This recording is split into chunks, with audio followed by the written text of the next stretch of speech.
So welcome my dear student on the fourth part of on saying please grammar, textual grammar. We have completed the three parts.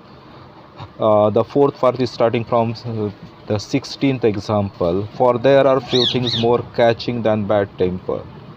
Write the part of speech of the underlined words. Where you have to focus? You have to find out what is the part of speech it is here, use here.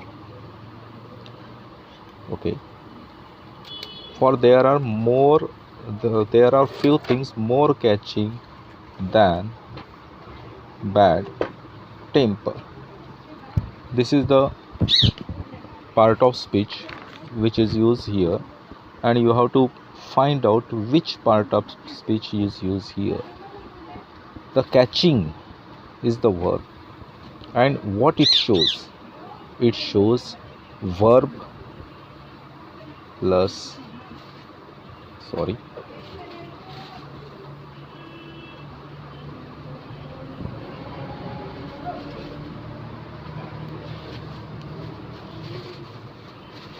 form.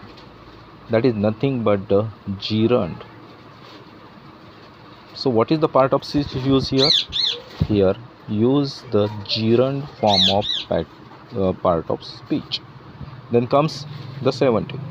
या ठिकाणी मराठीमध्ये मी तुम्हाला सांगतोय की काय part of speech वापरली आहे. या ठिकाणी वर्ब आपण पाहिला होता तो कॅचिंग आहे. या ठिकाणी वर्ब अधिक आय एन जी, ज्या ठिकाणी वर्ब आणि आय एन जी लागलं असतं त्या ठिकाणी हा जिरंड होत असतो. नंतर आहे there is a social practice much older and much more sacred than law which enjoys us to be civil. Use not only but also. Use not only but ऑल्सोमध्ये काय करावं लागतं की आपण वाक्यामध्ये बघायचं की वाक्यामध्ये there is a social practice much older and much more sacred than a law which enjoins us to be civil. की ह्या ठिकाणी असमान भाग जो आहे अनइव्हन पार्ट तो आपल्याला पाहायचा आहे. तो तुम्हाला दिसत आहे की त्या ठिकाणी कंजंक्शन लागलं आहे दॅन. त्याच्या पहिले आपण फोकस करावं लागेल. There is a social practice much older and much more sacred than any law which enjoys us to be civil. या ठिकाणी असमान भाग आहे मच ओल्डर आणि दुसरा असमान भाग आहे मच मोर सॅक्रेड. आता आपल्या एवढ्या लक्षात येऊन गेलं आहे की हा मच ओल्डर हा एक असमान आहे आणि दुसरा आहे मच मोर सॅक्रेड. आता ह्या दोन ठिकाणी आपल्याला काय करायचं आहे की एका असमान भागाच्या पहिले नॉट ओनली लावायचा आणि दुसऱ्या असमान भागाच्या पहिले बट ऑल्सो लावायचा. परंतु मच हा दोन ठिकाणी आला आहे, त्याच्यामुळे मच हा एकाच ठिकाणी यूज होईल. आपण जस्ट कॉपी पेस्ट करू कारण आपला वेळ वाचणे खूप आवश्यक आहे, कारण प्रत्येकाचा वेळ हा इम्पॉर्टंट आहे. आपण वाक्य जशा तसं पहिल्यांदा लिहून घेऊ. Okay. There is a social practice much older अँडच्या ऐवजी काय करणार आपण ह्या ठिकाणी not only. Okay. Much older ह्या ठिकाणी आपण काय करणार बट ऑल्सो. ह्या ठिकाणी मच हा जो आहे ह्या मच ह्या ठिकाणचा आपण काढून घेऊ, एकदाच वापरायचा.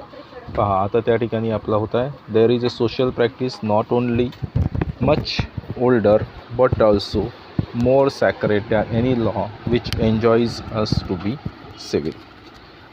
ह्या ठिकाणी आपला 17चा आन्सर झालेला आहे. Now come for the 18th one.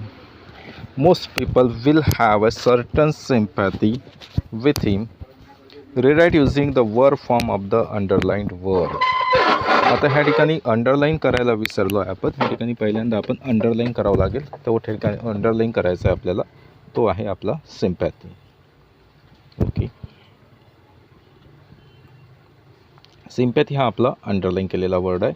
या ठिकाणी आपण अंडरलाईन नाही केलं, आपण फक्त फोकस करून दाखवत आहे की सिम्पॅथी ह्याला काय करायचं आहे आपल्याला. या अंडरलाईन केलेला आहे याचा तो म्हणता rewrite using the verb form of the underline word. याचा हा सिम्पॅथी काय आहे हे पहिल्यांदा आपल्याला ओळखावं लागेल. सिम्पॅथी आहे आपला नाऊन आणि त्याचं आपल्याला वर्ब काम करायचं असेल तर त्याचा तयार होतो तो सिम्पॅथाईज. या ठिकाणी आपण बघूया काय चेंज करता येते. तर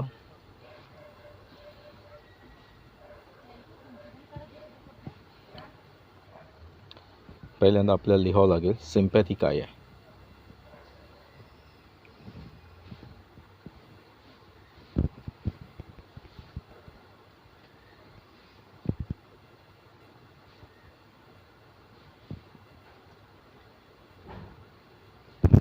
सिम्पॅथी हा आपला आहे नाऊन.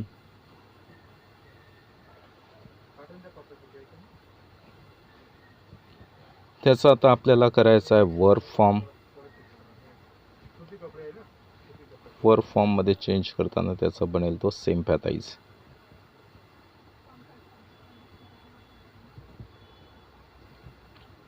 ओके, हे आपण आता पहिले लिहून घेतलं. हे तुम्हाला समजायसाठी आहे, हे परीक्षेमध्ये लिहायचं नाही. चेंज कसं करणार आपण आन्सर आता.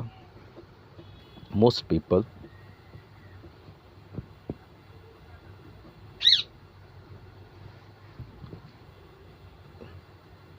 sympathize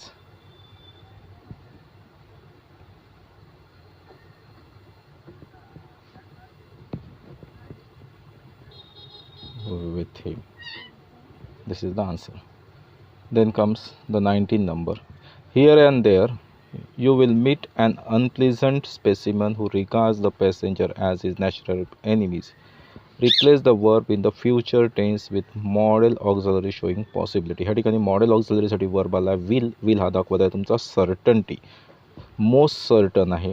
आता तो काय म्हणताय, शोईंग पॉसिबिलिटी. मोस्ट सर्टन करून आपल्याला लेस सर्टनकडे जायचं आहे.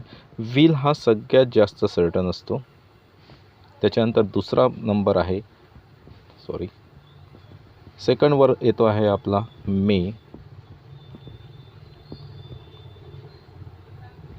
विल नंतर दुसरा फॉर्म आहे आपला मे. त्याच्यानंतर तिसरा फॉर्म आहे आपला माइट आणि चौथा फॉर्म आहे आपला वॉन्ट. पहा आता मोस्ट सर्टनकडून आपण लेस सर्टनकडे चाललो. पहिला आहे विल, दुसरा आहे मे, तिसरा आहे माइट आणि चौथा आहे आपला वॉन्ट.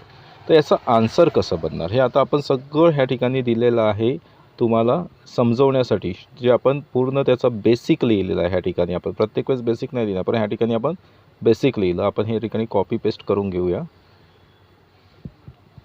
म्हणजे आपल्याला आन्सर हे फटकन झालं पाहिजे.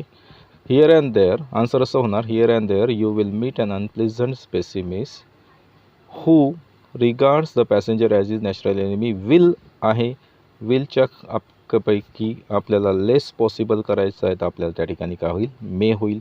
ह्या ठिकाणी माईट लिहिलं तरी बरोबर आहे, वोंट लिहिलं तरी बरोबर आहे, कारण त्यांनी स्पेसिफिक नाही म्हटलं आहे की लेस पॉसिबल करा किंवा लेस पॉसिबल करा, असं काही म्हटलेलं नाही आहे. He could have got a legal redress. Use be able to. Be able टूच्या आन्सरमध्ये कसं होईल ते मी तुम्हाला सांगतो आहे. आन्सर सॉरी की बी एबल टू कुड आहे, त्याचा बी एबल टू होईल तुमचा वॉज किंवा वेअर एबल टू. ओके, आता याचा आन्सर कसं होणार हे बघा. या ठिकाणी आपण पुन्हा येतो. आता ही सोबत वॉज येणार की वेअर येणार हे आपल्याला ठरवावं लागेल. ही हा सिंग्युलर आहे, त्याच्यामुळे ह्या ठिकाणी येणार वॉज. ह्या ठिकाणी आहे he was able to get legal redress. अशा ठिकाणी याचं आन्सर झालं. आता ह्या ठिकाणी पहिल्यांदा मी तुम्हाला स्क्रीनशॉट काढायसाठी वेळ देतो आहे. आपण 5ही वाक्य ह्या ठिकाणी सोडवून घेतले आहे पार्ट 4मधले. बघून घ्या. हे पहिल्याचा आन्सर आहे. ह्या ठिकाणी तो काय आहे, तर जिरंड आहे. दुसऱ्या ठिकाणी not only but also. Not only but ऑल्सोचं आपल्याला माहीतच आहे काय असतं, की असमान भाग पाहायचा आणि असमानच्या एका पहिले नॉट ओन्ली, दुसऱ्याच्या पहिले बट ऑल्सो लावायचा, किंवा छोटीशी ट्रिक आपण यूज करायची. अँड आहे का, अँड काढून टाकायचा, त्याच्यामध्ये बट ऑल्सो टाकायचा.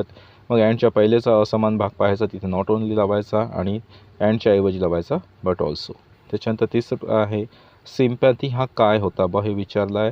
वर्ब फॉर्म त्याचा करावं. सिम्पॅथी हा नाऊन होता, त्याचा सिम्पॅथाइज हा आपला जो होता तो आपला वर्ब फॉर्म झाला आहे. ओके, नंतर आहे here and there you will meet an unpleasant specimen who regard the passenger as natural enemy. Model auxiliary विचारली आहे, आपल्याला ओळखता आलं पाहिजे मॉडेल ऑक्झिलरी कोणच्या. विल होती ह्या ठिकाणी. विलचं काय चेंज झालं आहे, आपल्याला विल हा सगळ्यात मोस्ट सर्टन आहे, त्याचा लेस आहे मे, नंतर माईट आणि वोंट.